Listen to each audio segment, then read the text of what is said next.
আমি যখন 12 ক্লাসে ফেল হলাম, আমার বাবা আমার জন্য একজন শিক্ষক নিযুক্ত করলেন। তিনি যখন থেকে প্রতি সপ্তাহে আমাকে বাড়িতে পড়াতে আসা শুরু করলেন, তখন থেকেই আমার মায়ের আচরণে কিছু পরিবর্তন দেখতে পেলাম, যা আমাকে ভাবিয়ে তুলছিল। শিক্ষক প্রায় কোনো না কোনো অজুহাতে ঘরের বাইরে যেতেন। একদিন আমি আমার মাকে এবং শিক্ষকের দিকে নজর রাখছিলাম। আমার স্যার আমার মায়ের ঘরে ছিল। তারা অনেক হাসাহাসি করে কথা বলছিল। তারপর যা দেখলাম তাতে অবাক হয়ে গেলাম। একদিন যখন মা কাজের জন্য বাইরে গিয়েছিলেন, আমি বাড়িতে তখন একা ছিলাম। আমি টিউশনের জন্য প্রস্তুতি নিচ্ছিলাম। আমি একটি ছোট ফ্রক পরেছিলাম। সেই পোশাকে আমাকে অনেক সুন্দর লাগছিল। আমি আমার স্যারকে মনে মনে ভালোবাসতাম। যখন টিচার টিউশনে এলেন, তিনি আমাকে বারবার দেখতে লাগলেন। আমার শিক্ষক আমাকে পড়াচ্ছিলেন। হঠাৎ তিনি কিছু সময়ের জন্য আমাকে লক্ষ্য করে তাকালেন, তারপর মৃদু হাসি দিয়ে বললেন, তুমি তো অনেক সুন্দর, তোমার মায়ের মতোই ভালো দেখাচ্ছ। এরপর তিনি আরও বললেন, তোমার মধ্যে সত্যিই কিছু বিশেষ কিছু আছে, যা আমি খুব পছন্দ করি। এই বলে তিনি আমার কাছে এসে বসলেন। তারপর আমি পূজা, 17 বছর বয়সী। ছোটবেলা থেকে আমি কিছুটা শান্তশিষ্ট ও সুন্দর মেয়ে ছিলাম। গায়ের রং ছিল একদমই ফর্সা। আমার জীবনে এমন কিছু ঘটে যাবে আমি কখনো ভাবিনি। কারণ আমাকে টিউশন পড়াতে আসা স্যারের প্রেমে পড়ে যাই। কিন্তু সেই স্যার আমাকে আর মা এর সাথে এমন কিছু ঘটে যা আমরা কখনো ভাবতেও পারিনি। বন্ধুরা, আজকের গল্পটা অনেক বেশি স্পেশাল। আশা করছি তোমাদের ভালো লাগবে। গল্পগুলো ভালো লাগলে ভিডিওটি লাইক, শেয়ার এবং চ্যানেলটি সাবস্ক্রাইব করো। সাধারণত আমি কলেজে যাওয়ার কথা ছিল, কিন্তু 12 ক্লাসের গণিতের কারণে আমার পরীক্ষা ফলাফল খারাপ হয়েছিল। অঙ্কে আমার অনেক দুর্বলতা ছিল, আর তাই আমি সেই বিষয়ে ভালো করতে পারিনি। বাবা কখনো আমার জন্য টাকা দিয়ে সাহায্য করেননি। তার কথা ছিল, তুমি নিজেই পরিশ্রম করো, তবেই তুমি কিছু অর্জন করতে পারবে। কিন্তু বাস্তবতা হল, আমি শুধু এক বিষয়ে খারাপ ফল করেছি এবং আমাকে সেই বিষয়টি পুনরায় পরীক্ষায় বসতে হবে। তবে বাবা আমাকে পুরো বার্ষিক পরীক্ষায় আবার বসতে বললেন, মানে সব বিষয়ে আবার শিখে পরীক্ষা দিতে হবে। গণিত বিশেষ করে আমার জন্য ছিল একটি বড় চ্যালেঞ্জ। বাবা এবার একটু কঠোর সিদ্ধান্ত নিলেন। আগে তিনি আমাকে টিউশনে পাঠাতেন এবং আমি কোচিং ক্লাসেও যেতাম। তবে এবার তিনি বললেন, তুমি কোচিংয়ে গিয়ে মনোযোগ দিচ্ছ না, তাই এবার তোমার জন্য বাড়িতে একজন বিশেষ শিক্ষক লাগবে, যিনি শুধুমাত্র গণিত পড়াবেন। বাবার এই সিদ্ধান্ত আমাকে খুব ভালো লাগেনি। তবে আমি কিছু বলতে পারিনি। মা সবসময় বাবার সামনে কোনো কিছু বলতে ভয় পেতেন। এরপর নতুন শিক্ষককে সাহায্য নিয়ে আমি আবার মন দিয়ে পড়াশোনা শুরু করলাম। বিশেষ করে গণিতের প্রতি আমার মনোযোগ আরও বাড়ানোর চেষ্টা করলাম। আমি বাবার সিদ্ধান্তকে সঠিক মনে করতে লাগলাম। কয়েকদিনের মধ্যে আমার পড়াশোনা ও টিউশন শুরু হলো। এটি ছিল টিউশনের প্রথম দিন। স্কুল থেকে দুপুর 12টার দিকে বাড়ি ফিরলাম এবং মা আমাকে বললেন 1টার মধ্যে সবকিছু গুছিয়ে নিতে, কারণ 2টায় আমার টিউশন শিক্ষক আসবেন। সেদিন প্রথমবার আমি শিক্ষকের সাথে দেখা করলাম। তিনি প্রায় 30 বছরেরও কম বয়সী একজন যুবক। মা তাকে একটু জল দিলেন এবং তিনি জল পান করার সময় কিছুটা লজ্জিত মনে হচ্ছিলেন। সম্ভবত আমি তার প্রথম ছাত্রী ছিলাম। আমি চাইছিলাম যে আমি গণিত ভালোভাবে শিখি। প্রথম দিন শিক্ষক খুব বেশি চাপ দেননি, তাই আমি একটু স্বস্তি পেলাম। তবে শিক্ষককে দেখে মনে হয়েছিল তিনি খুবই পেশাদার এবং কিছুটা লাজুক প্রকৃতির মানুষ ছিলেন। কিছুদিন ভালোভাবেই কাটল। শিক্ষকের পাঠদান সংগঠিত ছিল, কিন্তু গণিত এখনও আমার কাছে অস্পষ্ট ছিল। টিউশনের মধ্যে মাঝে মাঝে আমি ঘুমিয়ে পড়তে শুরু করলাম। যখন শিক্ষক পানির জন্য ঘর থেকে বের হতেন, তখন হঠাৎ করে আমার ঘুম চলে আসত এবং আমি 1 থেকে 2 ঘন্টা ঘুমিয়ে থাকতাম। শিক্ষক কখনোই আমার এ বিষয়ে কিছু বলেননি বা মার কাছে অভিযোগ করেননি। আমি বুঝতে পারছিলাম যে শিক্ষক সত্যিই ভালো, কিন্তু আমার ঘুমানোর পর অন্য জায়গায় কিছু ঘটছিল যা আমার অজানাই ছিল। মা এবং শিক্ষকের মধ্যে কিছু চলছে, কিন্তু তাতে আমার দৃষ্টি পড়ছিল না। আমি কিছুই বুঝতে পারছিলাম না। আমার চোখের আড়ালে কিছু একটা ঘটছিল। একদিন টিউশন চলাকালীন হঠাৎ করে আমার কাশি হতে লাগল এবং তা বন্ধ হতে চাইছিল না। আমার কাশি করতে দেখে শিক্ষক আমার পিঠে হাত দিলেন। কাশির শব্দ মায়ের কাছে পৌঁছালে তিনি তাড়াতাড়ি জল নিয়ে এলেন। সেই সময়েও আমি শিক্ষকের উপর নজর রেখেছিলাম। মায়ের হাত থেকে পানির গ্লাস যখন শিক্ষক নিলেন, তখন তাদের হাত একসাথে লাগার মতো হল। এটি দেখে একটু অস্বস্তি অনুভব করলাম এবং কেন জানি মায়ের উপর রাগও হচ্ছিল। তখন আমার মনে কি চলছে তা আমি নিজেই বুঝতে পারছিলাম না। পরবর্তীতে শিক্ষক আমাকে নিজের হাত দিয়ে পানি দিলেন।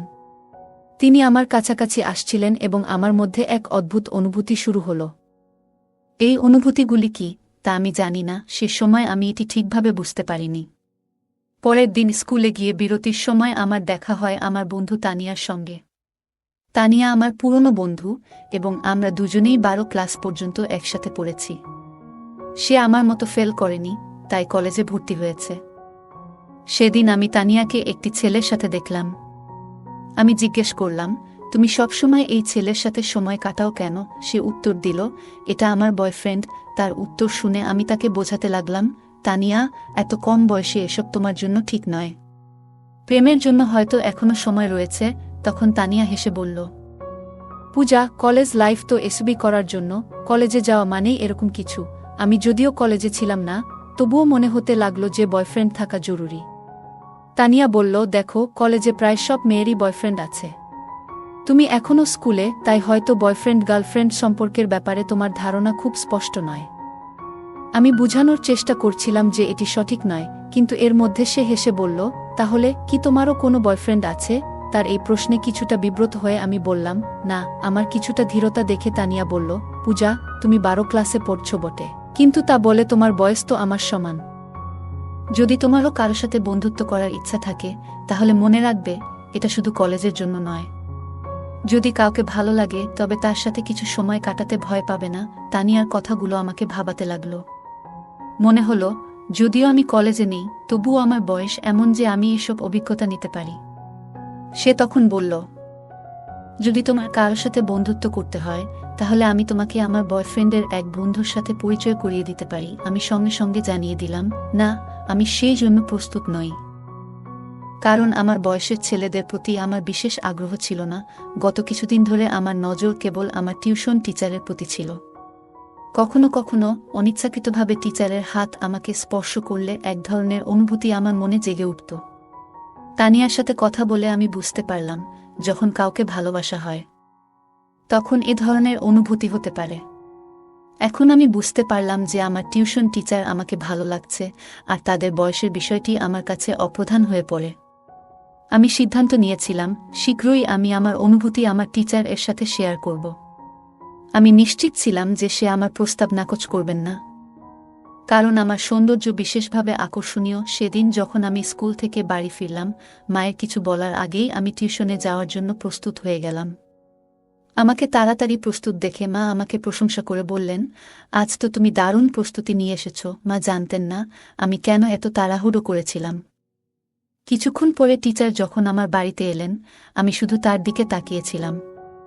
যখন স্যার আমাকে পড়াচ্ছিলেন, তখন আমার মন পড়ার দিকে ছিল না, বরং আমি তার দিকে মনোযোগী ছিলাম। হঠাৎ তার দৃষ্টি আমার দিকে পড়লে আমি তৎক্ষণাৎ অন্যদিকে তাকিয়ে গেলাম। টিচার বললেন, আমি একটু পানি পান করতে যাচ্ছি, তুমি এই প্রশ্নটা সমাধান করো। আমি মাথা নেড়ে সম্মতি জানালাম, কিন্তু আমার মন পড়ার উপর ছিল না, বরং আমার ক্রাশের দিকে।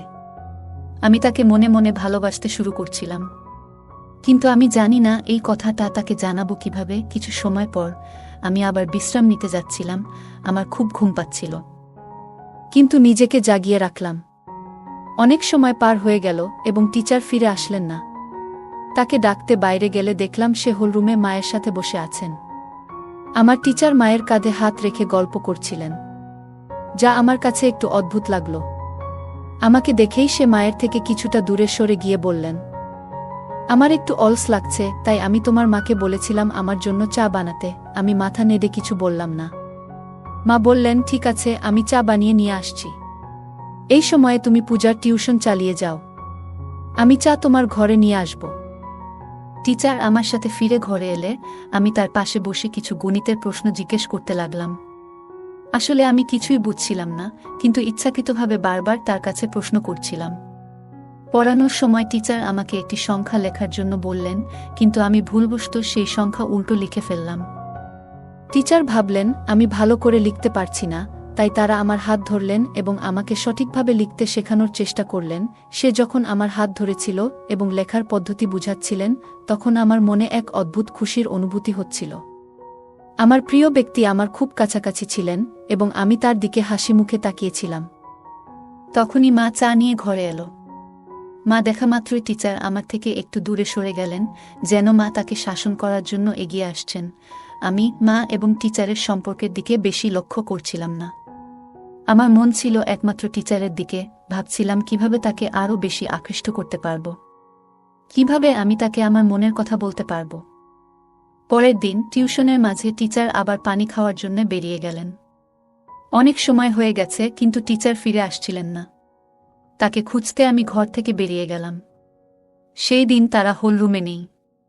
মনে মনে ভাবতে লাগলাম তারা আবার কোথায় গেল।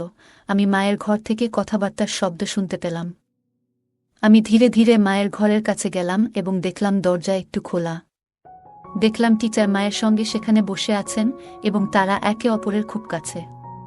টিচারের একটি হাত মার কাঁধে ছিল। এই দৃশ্য দেখে আমি অত্যন্ত হতবাক হলাম, কারণ আমি দেখলাম আমার মা আমার পছন্দের ব্যক্তির সাথে সময় কাটাচ্ছেন। সেই মুহূর্তে আমার মন ভরে গেল রাগে। আমি দ্রুত কিচেন থেকে একটি কাচের গ্লাস জল নিয়ে এসে মার ঘরের সামনে গ্লাসটি জোরে ফেলে দিলাম। ওই শব্দে তারা দুজনই তৎক্ষণাৎ বাইরে এসে পড়লেন। মাকে দেখার পর আমি বললাম, বিপত্তি হয়ে গেছে, গ্লাসটি হাত থেকে পিছলে গেছে।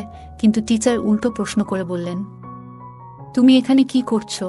আমি সোজাসুজি তাদের দিকে তাকালাম এবং টিচার আমাকে বললেন, তোমার মায়ের মোবাইলের সমস্যা দেখা দিয়েছিল, তাই তোমার মা আমাকে এখানে ডেকেছিলেন। তার ভয়ে ভয়ে কথা বলার ধরন যা বুঝিয়ে দিল যে তাদের মধ্যে এক বিশেষ সম্পর্ক ছিল, যা আমার কাছ থেকে আমার মা আর আমার স্যার লুকাতে চাচ্ছে। কিন্তু আমি তো মার মেয়ে এবং আমি জানতাম যে আমি আমার মায়ের থেকে বেশি তরুণ ছিলাম। টিচার অবশ্যই আমার প্রতি আকৃষ্ট হতে বাধ্য ছিল। এখন আমার পরিকল্পনা ছিল কিভাবে টিচারকে আকর্ষণ করব। সেই দিন কিছু করতে পারলাম না, কারণ টিউশনের সময় শেষ হয়ে গেল। কিন্তু আগামী দিনে আমি নিশ্চয়ই কিছু করার চেষ্টা করব। একদিন যখন আমি টিউশনের জন্য প্রস্তুতি নিচ্ছিলাম, আমি একটি ছোট ফ্রক পরেছিলাম। সেই পোশাকে আমাকে অনেক সুন্দর লাগছিল, আর আমি একটু হালকা করে সেজেছিলাম। যখন টিচার টিউশনে এলেন, তিনি আমাকে বারবার দেখতে লাগলেন। পড়াশোনা শুরু হলে কথার মধ্যে আমি তার হাত আমার পায়ের কাছে রাখলাম। এরপর বেশ কিছু সময় ধরে টিচার তার হাত আমার পায়ের কাছ থেকে সরালেন না। এতে বুঝতে পারছিলাম যে তিনি ক্রমশ আমার প্রতি আকৃষ্ট হচ্ছেন। সেদিন সময় কেটে গেল, কিন্তু প্রতিদিনের মতো টিচার পানি খেতে বা অন্য কোনো কারণে ঘর থেকে বেরিয়ে যাননি। বরং তিনি আমাকে হাত ধরে পড়াতে লাগলেন এবং মাঝে মধ্যে আমার দিকে তাকাচ্ছিলেন। এটি আমার কাছে খুব ভালো লাগছিল। হঠাৎ করে মা এসে যান। যখন তিনি দেখলেন টিচার আমার হাত ধরে পড়াচ্ছেন, তার চোখ বড় হয়ে গেল। মা চায়ের প্রসঙ্গে টিচারকে সেই ঘর থেকে বাইরে নিয়ে গেলেন। আমি স্বভাবতই টিচারের পেছনে চলে গেলাম। টিচার সরাসরি মায়ের ঘরে না গিয়ে বাইরে হলের একটি কোণে বসে থাকলেন। মা আমাকে কিচেনে নিয়ে গিয়ে গম্ভীরভাবে বলতে লাগলেন, তুই আর ছোট নেই, এইভাবে অচেনা মানুষের সামনে ছোট পোশাকে ঘুরে বেড়াতে তোর কিছু মনে হয় না? তিনি বললেন, এটি আমার প্রথম এবং শেষ সতর্কতা। মার গম্ভীর মুখের দিকে তাকিয়ে আমার মনে হল তিনি সত্যিই চিন্তিত। আমি চেষ্টা করছিলাম যেন তিনি সতী সাবিত্রী যেভাবে থাকেন, কিন্তু তার বিয়ে হয়ে গেলেও তিনি একজন যুবকের সাথে সময় কাটাচ্ছেন। আমি তখন এমন পোশাক পরেছিলাম যা মায়ের কাছে অশালীন লেগেছিল। যখন আমি কিছু বলতে যাচ্ছিলাম, ঠিক তখনই বাইরে থেকে বাবা ডাকলেন। সেদিন বাবা আগে বাড়ি এসেছিলেন। বাবার ডাক শোনার পর মা এক গ্লাস জল নিয়ে বাইরে চলে গেলেন। সেদিন রাতের ঘটনাগুলি আর কেউ জানত না। ঘুমানোর আগে আমি মায়ের কাছে ক্ষমা চাইলাম এবং বললাম, মা, আমি ভবিষ্যতে স্যারের সামনে এমন কিছু করব না। পরের দিন টিউশনের সময় আসার আগে মা বাজারে যাওয়ার জন্য বেরিয়ে গেলেন। আমি রাতের ক্ষমা চাওয়ার মাধ্যমে মায়ের বিশ্বাস অর্জন করতে চেয়েছিলাম যে আমি আর স্যারের সামনে এমন আচরণ করব না। সাধারণত রবিবারে বাজার হয় এবং মা সবসময় বাজারে যেতেন। আমি ভাবলাম, যদি মা আমার এবং স্যারের মধ্যে কিছু সন্দেহ করেন তবে তিনি বাজারে যাবেন না। তাই আমি আগে থেকেই তাকে সঠিকভাবে বোঝানোর চেষ্টা করলাম, যাতে তার মনে সন্দেহ দূর হয় আর যেন বাজারে চলে যান। মা বাজারে চলে যাওয়ার পর আমি এবং স্যার বাড়িতে একা ছিলাম। তখন অচিরেই টিচার আমার হাত ধরে আমাকে গণিত পড়াতে শুরু করলেন। তিনি বললেন, আমি জানি তুমি ইচ্ছা করে গণিতে ভুল লিখছিলে, যাতে আমি তোমার হাত ধরতে পারি। তার কথা শুনে আমি হাসতে লাগলাম। তারপর তিনি বললেন, পূজা, তুমি খুব সুন্দর। কি তোমার ধারণা আমি তোমার দিকে নজর দিইনি? তিনি বললেন, আমি তোমাকে একটা কথা বলতে চাই, তুমি তোমার বয়সের তুলনায় অনেক বেশি সুন্দর। এটি সেই সময় যখন প্রেমের কথা বলার জন্য প্রস্তুত হওয়া উচিত। তবে তুমি কেন নিজেকে আটকে রেখেছ? স্যারের কথাগুলো শুনে আমি হাসি চাপতে পারলাম না, কারণ যেটা আমি চাইছিলাম সেটাই তার মুখ থেকে বেরিয়ে এলো। স্যার বললেন, আমি তোমার প্রতি ভালোবাসা অনুভব করি। তিনি আমাকে আলতো করে হাত ধরলেন। আমি জিজ্ঞেস করলাম, স্যার, কি সত্যিই আপনি আমার প্রতি প্রেম অনুভব করেন? আমিও আপনাকে ভালোবাসি, কিন্তু একটা প্রশ্ন আছে, আপনি কেন প্রতিদিন কোনো না কোনো বাহানা তৈরি করে মায়ের ঘরে যান?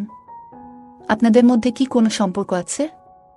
আমার প্রশ্ন শুনে স্যার হাসলেন এবং বললেন, পূজা, তুমি কি মনে করো আমি তোমার মার প্রতি আকৃষ্ট? একদম নয়। আমি তো প্রথম থেকেই তোমার প্রতি নজর রেখেছিলাম। আমি দেখতে পেয়েছিলাম যে তুমি আমাকে ভালোবাসো কিনা। কিন্তু তোমার মায়ের কারণে আমি আমাদের সম্পর্কটি গোপন রাখতে চেয়েছিলাম, যাতে তিনি সন্দেহ না করেন। আমি ভয় পেয়েছিলাম যে যদি আমি তোমার সামনে আমার অনুভূতির প্রকাশ করি, তাহলে তুমি বিপর্যস্ত হয়ে যাবে, এ কারণে কিছু বলিনি। পরে ধীরে ধীরে তিনি আমার কাছে আসতে শুরু করেন এবং আমাদের মধ্যে প্রেমের সম্পর্ক গড়ে উঠতে থাকে। হঠাৎ করে আমার ঘরের দরজা জোরে খুলে যায় এবং সেখানে মা চলে আসেন। তাকে দেখে আমি একটু অবাক হলাম, কিন্তু একই সঙ্গে জানতাম যে আমি কোনো ভুল করছি না। আমি শুধু একজন বন্ধুর সাথে সময় কাটাচ্ছি। মা আমার কাছাকাছি এসে স্যারকে দূরে সরিয়ে দিলেন এবং বললেন, ভালো হয়েছে, আমি যদি মোবাইলের দিকে নজর না দিতাম তাহলে হয়তো তোমার এবং এই মানুষের সত্য আমার সামনে এসে যেত না। ব্যাগে মোবাইল না থাকার কারণে আমাকে আবার বাড়িতে ফিরতে হলো। প্রিয়া, এত কম বয়সে তোমার। আমি জানি আমি গতকালই তোমাকে সতর্ক করেছিলাম, কিন্তু আজকে তুমি আবার সেই অবস্থায় পৌঁছে গেছ। স্যার মার সামনে আমাকে ভুল প্রমাণিত করার চেষ্টা করছেন। স্যার মাকে বললেন, বেশ কিছু দিন ধরে তোমার মেয়ে বেশ কিছু অদ্ভুত কাজ করছে।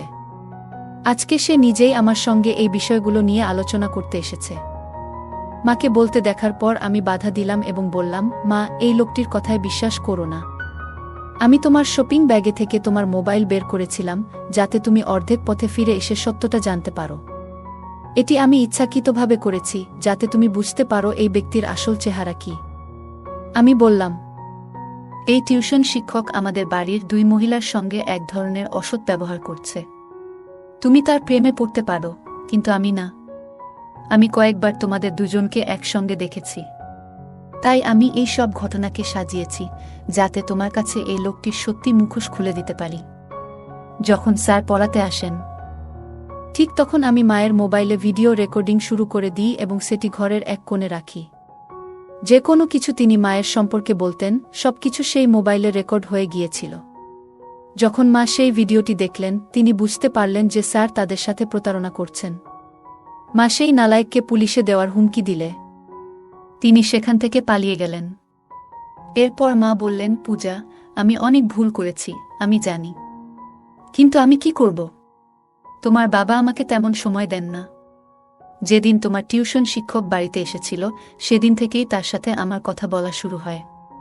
তখন আমি মনে করেছিলাম সে আমার মন বুঝতে শুরু করেছে। তার মিষ্টি কথায় আমি এমনভাবে আবদ্ধ হয়ে পড়েছিলাম যে তার স্বার্থপর প্রেমকে আমি সত্যিকারের মনে করতে শুরু করেছিলাম। আমি তো এতটাই তার প্রেমে মজেছিলাম যে তোমার কথা পর্যন্ত ভুলে গিয়েছিলাম। মা আরও বললেন, আমি সেই নালায়েকের সাথে বিয়ে করার কথা ভাবছিলাম, কিন্তু জানতাম না যে তার তোমার প্রতি এমনই ঘৃণ্য দৃষ্টি রয়েছে। সে আমার সাথে প্রেমের নাটক করে, কিন্তু তোমার সাথেও সময় কাটানোর চেষ্টা করছিল, এটি আমি বুঝতে পারিনি। তোমার বাবা সব কিছু করেন, যখন আমি যা কিছু চাই তা দেন, কিন্তু শুধু অর্থ দিয়ে একটি সম্পর্ক চলে না। ভালোবাসা ও মতবিনিময়ও প্রয়োজন। কিন্তু আমাদের মধ্যে তো এসব কিছুই ছিল না। এই কারণে যখন আমাকে অন্য একজনের কাছ থেকে একটু ভালোবাসা পেলাম, আমি তাতেই গা ভাসিয়ে দিলাম। আমি সত্যি খুব বড় একটি ভুল করেছি। মা যে ভুল বুঝতে পেরেছিলেন। আমিও স্যারের প্রেমে পাগল হয়ে পড়ছিলাম, কারণ আমার বন্ধুরা তানিয়া আমাকে নেতিবাচক বিষয়গুলো সম্পর্কে ভালোভাবে শিক্ষা দিয়েছিল। তানিয়া আমাকে প্রেমের প্রকৃতি সম্পর্কে জানিয়েছিল। কিছুদিন পর সে আমাকে তার ব্রেকআপের গল্প শুনিয়েছিল, যেখানে তার আগের প্রেমিক মিষ্টি কথাবার্তার মাধ্যমে তার কাছে নেতিবাচক আচরণ করেছে এবং পরে সমস্ত সম্পর্ক ছিন্ন করে ফেলে। যে মেয়ে আমাকে প্রেমের অর্থ বোঝালো, সেই মেয়ে আমাকে প্রেম এবং প্রতারণার মধ্যে পার্থক্য বোঝাতে সাহায্য করেছিল। তানিয়া যা জানিয়েছিল তা শুনে আমি সতর্ক হয়ে উঠলাম, এবং এই কারণে আমি মা এবং নিজেকে ওই নালাজুক টিউটরের নজর থেকে রক্ষা করতে পারলাম। ওই ঘটনায় মা আমার সঙ্গে প্রতিজ্ঞা করেছিলেন যে তিনি আর কাউকেই তার অনুভূতি শেয়ার করবেন না। আমিও ঠিক করেছি যে আমি কাউকে অপ্রয়োজনীয় বিষয়গুলোতে জড়িয়ে পড়ব না। আমি মনোযোগ দিয়ে পড়াশোনা করব এবং বাবার স্বপ্ন পূরণ করব। প্রিয় বন্ধুরা, এটা মনে রাখা জরুরি যে জীবনের একজন সঙ্গীর ভালোবাসা কেবল অর্থের উপর নির্ভর করে না।